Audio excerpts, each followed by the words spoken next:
respected VP sir, all terminal managers, all respected person presented here physically and virtually. My name is Anuj Kumar. I am from ABTL Unit 1 and I heartily congratulate to all of you for the National Safety Week 2026. Sir, पूरे भारतवर्ष में प्रतिवर्ष 4 मार्च से 10 मार्च के बीच राष्ट्रीय सुरक्षा सप्ताह मनाया जाता है। साथियों, विभिन्न संस्थानों द्वारा एवं स्वायत्त समूहों द्वारा पूरे देश भर में quiz competition, slogan writing, banner poster display एवं मॉक ड्रिल सारे अन्य कार्यक्रमों द्वारा लोगों को जागरूक किया जाता है, उन्हें स्वास्थ्य सुरक्षा एवं पर्यावरण की रक्षा से जुड़ने के लिए एवं इसकी सुरक्षा के लिए प्रेरित किया जाता है और यह प्रयास किया जाता है कि राष्ट्रीय स्तर पर एक सुरक्षा संस्कृति को बढ़ावा दिया जा सके। साथियों, राष्ट्रीय सुरक्षा परिषद एवं राष्ट्रीय सुरक्षा सप्ताह के बारे में तो हम बाद में बात करेंगे। सबसे पहले हम राष्ट्रीय सुरक्षा कार्यक्रम के या राष्ट्रीय सुरक्षा सप्ताह की पृष्ठभूमि के बारे में बात करते हैं।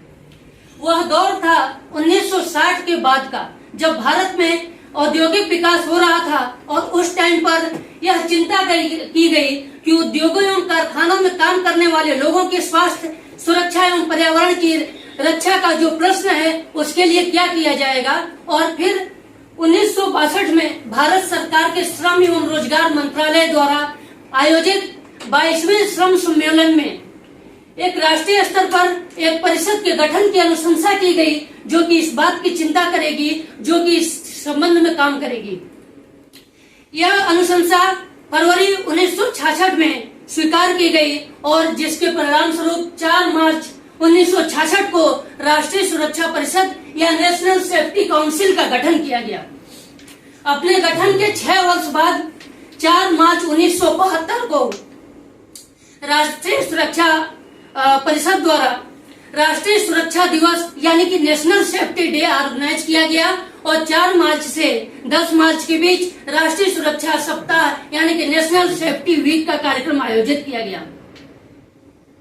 साथियों, राष्ट्रीय सुरक्षा परिषद के गठन का उद्देश्य था दुर्घटनाओं को रोकना, कारखानों में सुरक्षा, पर्यावरण एवं लोगों के स्वास्थ्य के प्रति चिंता करना और लोगों को इससे जोड़कर राष्ट्रीय स्तर पर एक जनव्यापी कार्यक्रम आयोजित करके और सुरक्षा की संस्कृति को बढ़ावा देना। और इसके लिए हर वर्ष कार्यक्रम आयोजित किया जाता है, जिसको हम राष्ट्रीय सुरक्षा सप्ताह के रूप में मनाते हैं। 2025 में इसके लिए थीम जारी किया गया, safety and wellbeing crucial for विकसित भारत। और 2026 में इस वर्ष 55वें राष्ट्रीय सुरक्षा सप्ताह के लिए यह थीम है, engage, educate and empower people to enhance safety. अर्थात उन्नत सुरक्षा के लिए लोगों को संलग्न करें, शिक्षित करें एवं सशक्त बनाएं। साथियों, इन उद्देश्यों को पूर्ति करने के लिए हमारे एबीटीएल ग्रुप द्वारा भी राष्ट्रीय सुरक्षा सप्ताह मनाया जा रहा है और आज का यह कार्यक्रम भी इसी क्रम में आयोजित किया गया है, जिसका थीम दिया गया है, engage, educate and empower employees to strengthen safety culture together. अर्थात कर्मचारियों को सुरक्षा के साथ जोड़ना, उन्हें शिक्षित एवं संलग्न करना, उन्हें सशक्त बनाना, ताकि वे कार्य क्षेत्र में एक दूसरे के साथ मिलकर सुरक्षा को एक संस्कृति के रूप में विकसित एवं आत्मसात कर सके। साथियों, आज हम यहाँ बात करना चाहेंगे 3 टर्म जो अभी डिस्कस किए जा रहे हैं, engage, educate and empower. Engage का मतलब होता है संलग्न करना। यहाँ संलग्न करने से तात्पर्य है कि लोगों को सुरक्षा के प्रति रूबरू कराना, सुरक्षा के मानकों से, सुरक्षा के मानदंडों से, सुरक्षा के उपकरणों से उन्हें परिचित कराना, उन्हें सारी चीजों की जानकारी देना। दूसरा टर्म है एजुकेट, अर्थात शिक्षित बनाना, अर्थात उन्हें सुरक्षा के बारे में पूरी जानकारी देना, शिक्षित करना, ताकि वे कैसे सुरक्षा के प्रति अपनी जिम्मेदारी को निभा पाएंगे। और तीसरा टर्म है एम्पावर, अर्थात उन्हें सशक्त बनाना। इसका तात्पर्य यह है कि उन्हें कैसे शिक्षित किया जाए ताकि वो इतना योग्य हो सके, इतना कॉन्फिडेंट हो सके कि कार्य क्षेत्र में जहाँ कहीं भी उन्हें अनसेफ कंडीशन दिखे तो वह निर्णय लेने में सक्षम हो और वहाँ सुरक्षा सुनिश्चित करने में सक्षम हो। साथियों, जब हमने सुरक्षा विषय पर प्रकाश डालने का, इसका विश्लेषण करने का प्रयास किया तो मेरे को पता चला कि सुरक्षा को अंग्रेजी में कहते हैं सेफ्टी और सेफ्टी को जब हमने एनालिसिस किया तो ये पता चला कि इसका मतलब निकल के आ रहा है स्टे अवे फ्रॉम ट्रबल, अर्थात आप मुसीबतों से दूर रहो, आप परेशानियों से दूर रहो। और दूसरा, सुरक्षा शब्द को जब हम हिंदी में विश्लेषण किए तो ये पता चला इसका मतलब होता है सुरक्षा, अर्थात हम इसका मतलब इस प्रकार से ले सकते हैं, हम सभी के द्वारा हम सभी के लिए या हम सभी के द्वारा हम सभी के जीवन के लिए सुव्यवस्थित रक्षा को सुनिश्चित करना ही सुरक्षा है। हम सभी के द्वारा हम सभी के जीवन के लिए सुव्यवस्थित रक्षा को सुनिश्चित करना ही सुरक्षा है। साथियों, आमतौर पे हमने बहुत से कार्य क्षेत्रों में देखा है कि दीवार पे एक दर्पण टंगा होता है और उसके ऊपर एक दरवाजा होता है, उस पे लिखा होता है क्या आप जानते हैं कि आपकी सुरक्षा का जिम्मेदार कौन है। और जब कोई भी आदमी यह जानने के लिए दरवाजे को खोलता है तो उस दर्पण में उसकी छवि दिखाई देती है, जिससे यह संदेश जाता है कि आपकी सुरक्षा का जिम्मेदार आप स्वयं हैं। क्योंकि कहा जाता है सतर्कता ही बचाव है, और कहा जाता है कि safety is everybody responsibility, it starts from everybody and protects to everybody. Safety हर आदमी से शुरू होती है और हर आदमी के लिए जरूरी होती है। और साथियों, ज्यादा कुछ न कहते हुए मैंने सुरक्षा के प्रति जिम्मेदारियों, सुरक्षा के प्रति लोगों के कर्तव्यों, सुरक्षा के महत्व को उल्लेखित करते हुए एक कविता लिखा था, जो कि आज इस मंच से प्रस्तुत करना चाहता हूँ। जीवन एक अनमोल रतन है, जीवन एक अनमोल रतन है, सुंदर शरीर वरदान है, अंग अंग की सुंदर रचना विधाता का वरदान है। इस जीवन की रक्षा करना यह कर्तव्य हमारा है, सबका जीवन सुरक्षित हो यह संकल्प हमारा है। एजिस ओपक टर्मिनल है, एजिस ओपक टर्मिनल है, सुरक्षा में नंबर 1, स्वच्छता में नंबर 1, गुणवत्ता में नंबर 1। सुरक्षा नियमों का पालन करना पहली प्राथमिकता है, सकुशल कार्य निष्पादन की यह पहली प्राथमिकता है। शरीर में जैकेट, और हमने जिम्मेदारियों पर लिखा शरीर में जैकेट, सिर पर हेलमेट, हाथों में दस्ताने पहनो, आंखों पे चश्मा, मुंह पे मास्क, पैरों में तुम जूते पहनो।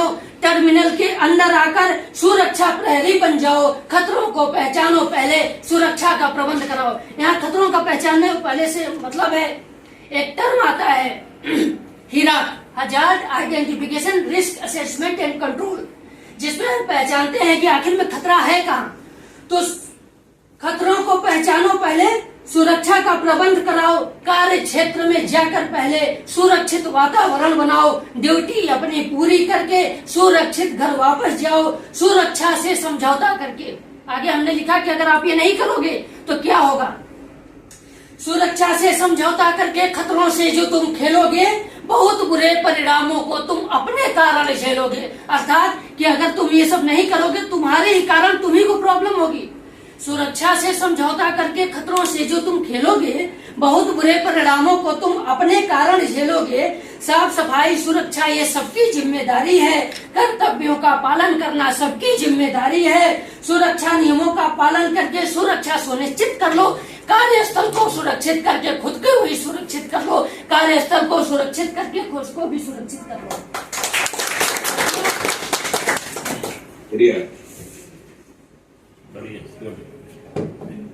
साथियों, सुरक्षा केवल यहाँ तक ही सीमित नहीं है, सड़क सुरक्षा को भी हमने इसमें इंक्लूड किया।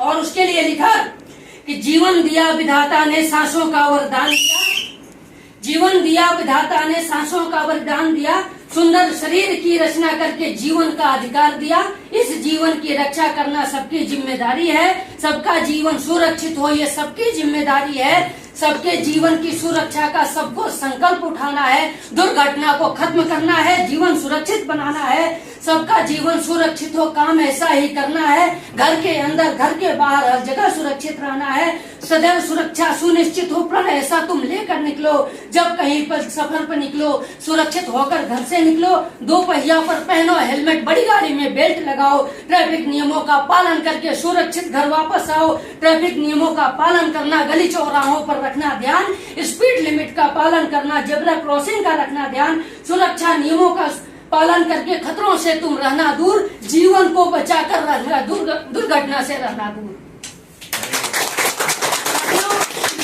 तीन टर्म की बात हुई, एंगेज, एजुकेट एंड एम्पावर। इन तीनों का महत्व तो तभी है और आज के कार्यक्रम की सार्थकता भी तभी है जब हम इस लेवल पर एंगेज हो, सुरक्षा से जुड़े, एजुकेट हो, मतलब उसके बारे में पूरी जानकारी लें और एम्पावर हो ताकि उसको लागू करने में सक्षम हो, तभी इसका मतलब है, अदरवाइज इसका कोई मतलब नहीं है।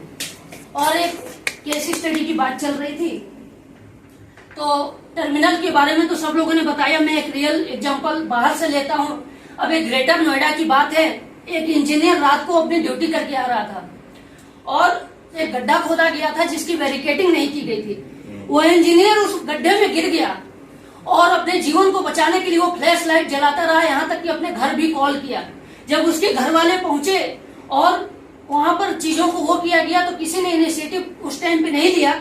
फायर ब्रिगेड को जब कॉल किया गया, फायर ब्रिगेड आई तो, लेकिन बहुत देर हो चुका था। और फिर उस टाइम क्या कहा गया कि हमारे पास ऐसे उपकरण नहीं है जो कि हम इसको बचा सके, और लास्ट में वो इंजीनियर डूब के मर गया।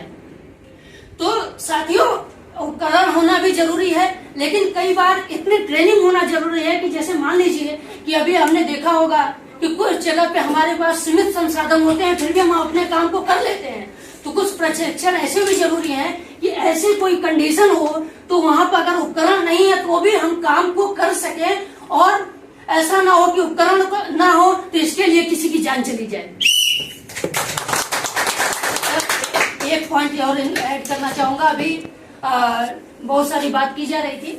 हमारे एबीटीएल यूनिट 1 में एक कार्यक्रम हुआ जहाँ की अभी सेफ्टी डिपार्टमेंट से हमारे अंसारी जी हैं, हमारे टीएम साहब भी है, तो ड्राइवर ट्रेनिंग का प्रोग्राम रखा गया था। ड्राइवर ट्रेनिंग का प्रोग्राम मेरे को लगता है कि बहुत अच्छा इनिशिएटिव है, बहुत अच्छा ये प्रोग्राम ऑर्गेनाइज था, क्योंकि कोई भी ड्राइवर जब आता है, मान के चलिए कि जब वो ड्राइवर पहले से कंपनी के अंदर आ रहा है तो उसको सब चीज पता है, लेकिन जब वो पहली बार आता है तो अभी बात की गई कि स्पीड लिमिट कितना होगा, जो भी वहाँ पे गैंट्री पॉइंट पे गाड़ी लगेगी तो क्या क्या करना है, इन सब चीजों की अगर उसको पता नहीं रहेगा तो एक नियर मिस या एक इंसिडेंट या एक्सीडेंट हो सकता है। तो ड्राइवर ट्रेनिंग का प्रोग्राम जो हमारे एबीटीएल यूनिट 1 की तरफ से लिया गया, जो किया गया, इससे बहुत अच्छा रिजल्ट आएगा, आ सकता है और आ रहा है। बहुत इतना ज्यादा कुछ ना कहते हुए, इतना कहते हुए मैं अपनी बात को समाप्त करूंगा। आप लोगों ने मुझे सुना, बहुत बहुत धन्यवाद। Thank you.